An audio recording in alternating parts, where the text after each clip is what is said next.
night falls over city streets, blazing light to tantalize me. I want your soul to be, darling.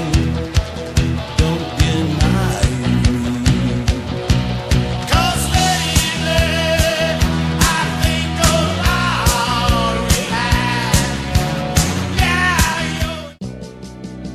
Filmmaker Abel Ferrara is probably most well known for depicting protagonists as absolutely loathsome people. This is evident in his film debut, The Driller Killer, and the sleazy as fuck Harvey Keitel crime drama, Bad Lieutenant. He seems to enjoy having a very grim quality to his characters, which is actually really interesting. His films tend to lack convention, which is understandably off-putting, but I think it's fresh. Even in one of his more conventional pictures like Fear City, Ferrara still depicts Tom Berenger's character as a rather flawed individual. Witnessed a mob hit when he was a kid, killed a guy in the ring when he was a boxer, his girlfriend left him for another woman, etc. Even if he's the protagonist and generally operates on the side of good, his life is still in shambles. One of Ferrara's earlier pictures is a rape revenge film from 1981. What better place to examine his unconventional filmmaking style than with Ms.45?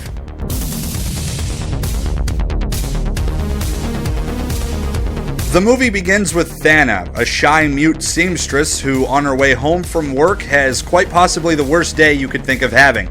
In pretty much the opening 5 minutes of the film, Thana is raped in an alley and then raped in her apartment by 2 different men. There's next to no time in between. She gets raped, she comes home, and she's raped again. It's almost comedically unlucky. Man, that sucked. I hope that doesn't happen again anytime soon. Oh, come on! During rape round 2, Thana manages to get the better of her attacker, hitting him with some decorative crystal apple thing, and then smashing the fuck out of his skull with an iron. Though I feel like whoever did the Foley for this scene got a bit lazy because there's next to no impact when she's clobbering the shit out of the guy.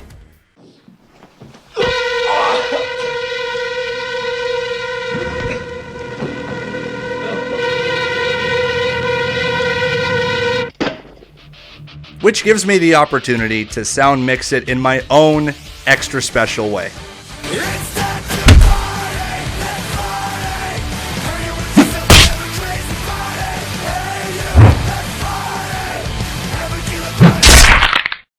Ain't I a stinker? Faced with a dead body, Thana has a number of options, and she goes with the most logical one, cutting the guy up and putting the body parts in the fridge. Well, we sure took an unexpected turn into Dahmer territory. While this is effectively sleazy and kind of awesome, how is this the next logical step? I mean, I know she's mute, but surely there was a better and cleaner way to handle this. Like going to her neighbor and having these ready.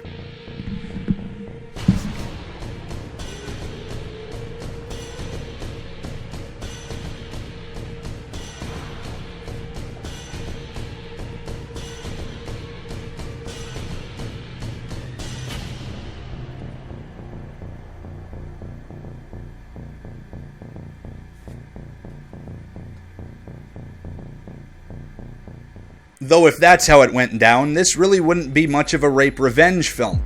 Thana decides that she's going to handle this by herself, taking the body parts of her rapist and stashing them in random places all over New York City. A guy thinks that she mistakenly drops something, so he chases after her to try to give it back, but she pops a .45 slug into his dome, thinking that he was just another rape man. And things just get worse. She starts to lose her grip on her own sanity. She's doing poorly at work, doesn't trust her boss, who was always a little too touchy-feely to begin with, and there's the whole being too terrified to even get naked for a bath because it reminds her of being violated for the first time. Thana slowly begins to change. Her appearance becomes more sexually charged, and it's because she knows it'll draw in other men like the ones who raped her.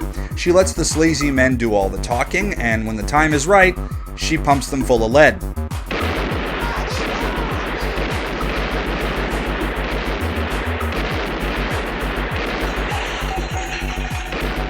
Now, this may seem like a pretty conventional vigilante revenge plot, but the film throws curveballs at you that make you question whether or not you should really be rooting for Thana.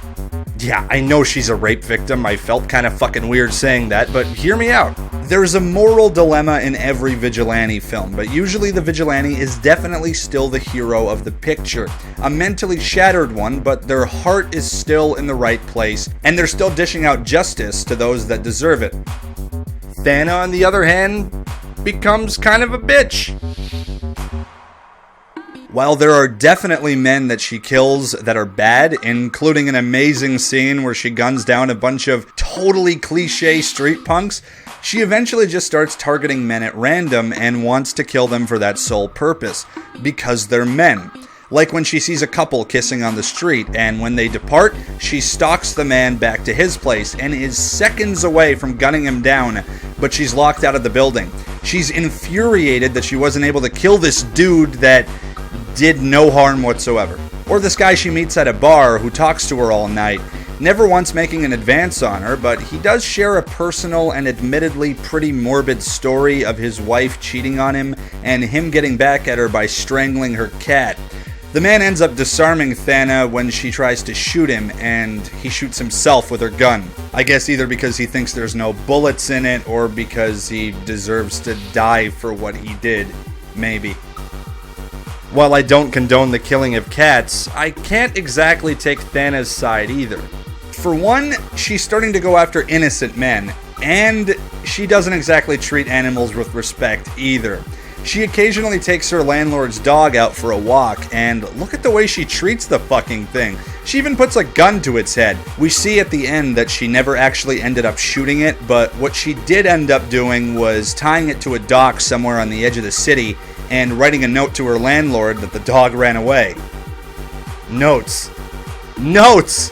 So it only took turning into a psychopath for her to realize that she can write shit down for people to read. Alright, why not? I bought a ninja serial killer, I can sure as fuck buy this. Thana is not so much a vigilante, but more of a female Patrick Bateman, if you really think about it.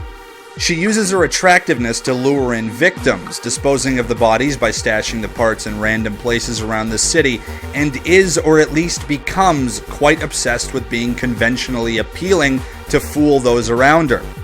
I wonder if Bret Easton Ellis is a diehard fan of Ms.45. He's gotta be.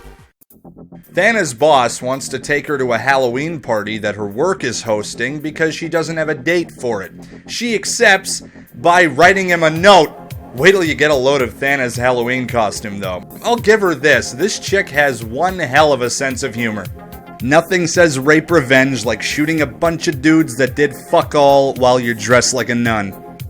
Let's just go ahead and say it. Ms.45 is not a rape revenge film. It's, well, it could be categorized as, fuck it, I don't honestly know. A character study? A once meek woman's 0 to 60 descent into full-on serial killer mode? Yeah, sure. Why not? It's a character study, and I really like it. If you're in a morally corrupted mood, this is a perfect film to watch. There aren't very many redeeming qualities in Thana as a character. You get the impression that she might go vigilante, but she turns more or less into a man-hating serial killer. It's an extreme look at the emotional trauma that a rape can bring forth. It's actually a lot like the sort of thing they do with a slasher.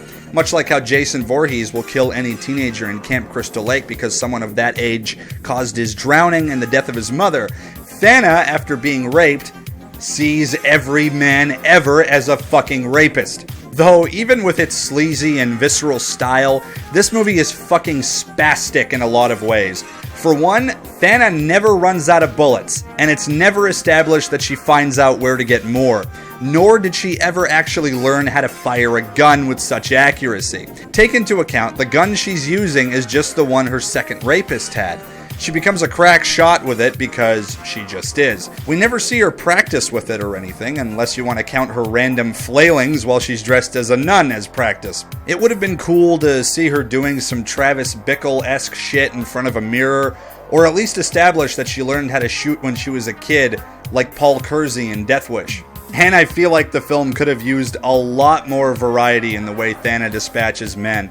I suppose there were budgetary restraints, but I would have loved to have seen some Lady Terminator-style clip-emptying crotchal region destruction scenes. I mean, if your movie is about a man-hating serial killer, why not go the whole 9 yards, right? Have her absolutely annihilate some dicks. That's all I ask. Ms.45 is director Abel Ferrara's second full-on feature film. His first was the insanely sleazy Driller Killer, in which he played the title character. Ferrara also played a character in Ms.45. Yep, Driller Killer and Ms.45 were actually met with fairly positive reviews, and Ferrara went on to be given bigger budgets and name actors to work with, like Harvey Keitel and Christopher Walken. As good as Zoe Lund was as the vengeful Thana, the show-stealing performance in this film is actually from a woman whose only acting credit is in Ms.45. Laurie, played by Darlene Studo, is a workmate of Thana's, and she's totally badass and awesome. She's the polar opposite of Thana in that she's always outspoken and confident. Fuck off. You heard me. Get fucked. Get bent. Fucking wimp. Get the hell out of here. Beat it, scrim. Get bent. Easy. The first time I sat down and watched this film, I was seriously hoping it would center around her. She's just so fucking cool. She's also who ends up stopping Thana at the end. Ms.45 was sort of remade in 2006 in the form of a revenge film called 45, starring Mila Jovovich. And in 2010, an exploitation flick was released called Nude Nuns with Big Guns. In my opinion, this is obviously an homage to the final scene of Ms.45.